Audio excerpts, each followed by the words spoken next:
আসসালামু আলাইকুম সবাইকে চলে আসলাম আরেকটা নতুন ভিডিও নিয়ে। আজকে আমি দেখাবো আমি বাসায় কিভাবে লেবু চা বানাই। সবাই তো দুধ চা বানানো দেখায়, আর আমি ভাবছি আজকে একটু আমি আপনাদের সাথে আমি কিভাবে বাসায় লেবু চা বানাই ওইটাই শেয়ার করি।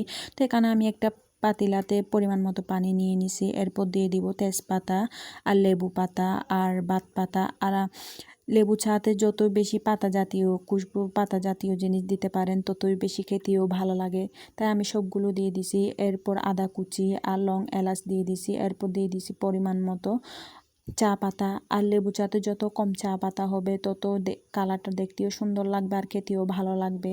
এরপর আমি একটা ঢাকনি দিয়ে পাতিলাটা চুলায় বসাই দিছি। তো এই তো আমার চাটা সিদ্ধ হয়ে আসছে। এবার আমি ঢাকনিটা নিয়ে নিছি, কারণ চা পাতার গন্ধটা একটু চলে যাওয়ার জন্য।